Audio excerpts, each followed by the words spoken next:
Hi ನಮಸ್ತೆ. ವರಮಹಾಲಕ್ಷ್ಮಿ ಹಬ್ಬ ಇನ್ನೇನೋ ಹತ್ರ ಬಂದ್ಬಿಡ್ತು.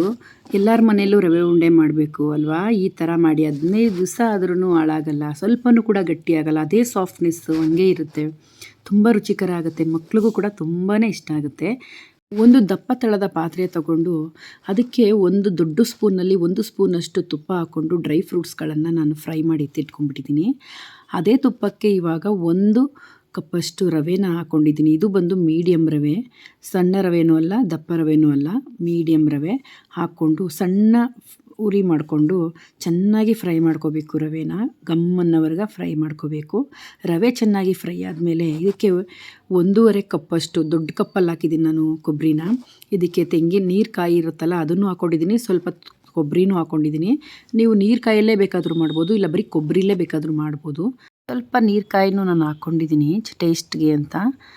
ಯಾವ ಥರ ಹುರ್ಕೋಬೇಕು ಅಂದರೆ ಫುಲ್ಲು ಡ್ರೈ ಆಗಿಬಿಡಬೇಕು, ಅದರಲ್ಲಿ ನೀರಿನಂಶ ಇರೋದೆಲ್ಲ ತೆಗೆದುಬಿಡಬೇಕು, ಅಲ್ಲಿವರೆಗೆ ನಾವು ಹುರ್ಕೋಬೇಕಾಗುತ್ತೆ. ಅದಾದಮೇಲೆ ಒಂದು ಅರ್ಧ ಕಪ್ಪಷ್ಟು ಸಕ್ಕರೆ ಹಾಕ್ಕೊಂಡಿದ್ದೀನಿ. ಅದನ್ನು ಸ್ವಲ್ಪ ಹೊತ್ತು ಫ್ರೈ ಮಾಡಿಕೊಂಡು ಒಂದು ಅರ್ಧ ನಿಮಿಷಗಳ ಕಾಲ ಒಂದು 2ರಿಂದ 3 ಸ್ಪೂನ್ ಆಗುವಷ್ಟು ಹಾಲು ಸೇರಿಸ್ಕೊತಾ ಇದ್ದೀನಿ. ನಾನು ಕಾಯಿಸಿಟ್ಕೊಂಡಿರುವಂಥ ಹಾಲನ್ನೇ ಹಾಕೋತಾ ಇದ್ದೀನಿ. ಹಾಲನ್ನ ಬೇಕಂದರೆ ಹಾಕೋಬೋದು, ಇಲ್ಲಾಂದರೆ ಸ್ಕಿಪ್ ಮಾಡ್ಕೋಬೋದು, ನಿಮ್ಮ ಇಷ್ಟ. ಬಟ್ ಸ್ವಲ್ಪ ಹಾಕಿದರೆ ಟೇಸ್ಟ್ ಚೆನ್ನಾಗಿರುತ್ತೆ ಅಂತ ಹಾಕ್ತಾಯಿದ್ದೀನಿ. ಲಾಸ್ಟಲ್ಲಿ ಒಂದು 1/4 ಸ್ಪೂನ್ ಏಲಕ್ಕಿ ಪೌಡ್ರು ಮತ್ತು ಡ್ರೈ ಫ್ರೂಟ್ಸ್ಗಳನ್ನ ಸೇರಿಸ್ಕೊಂಡು ನಿಮ್ಗೆ ಯಾವ ಸೈಜಲ್ಲಿ ಉಂಡೆ ಬೇಕೋ ಆ ಸೈಜಲ್ಲಿ ಉಂಡೆ ಕಟ್ಕೊಳ್ಳಿ.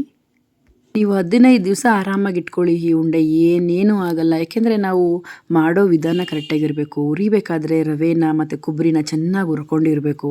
ಅದಾದಮೇಲೆ ಹಾಲನ್ನು ಅಷ್ಟೇ ತುಂಬ ಜಾಸ್ತಿ ಹಾಕೋಬಾರ್ದು, ಸ್ವಲ್ಪ ಹಾಕೋಬೇಕು. ರವೆ ಉಂಡೆ ಎಷ್ಟೇ ದಿನ ಇದ್ದರೂ ಗಟ್ಟಿಯಾಗಲ್ಲ. ಈ ವಿಡಿಯೋ ನಿಮ್ಗೆ ಇಷ್ಟ ಆಗಿದೆ ಅಂತ ಭಾವಿಸ್ಕೊಂಡು ಈ ವಿಡಿಯೋನ ಇಲ್ಲಿಗೆ ಮುಗಿಸ್ತಾ ಇದ್ದೀನಿ. ಮುಂದಿನ ವಿಡಿಯೋಗಳಲ್ಲಿ ಸಿಗೋಣ. Thank you for watching.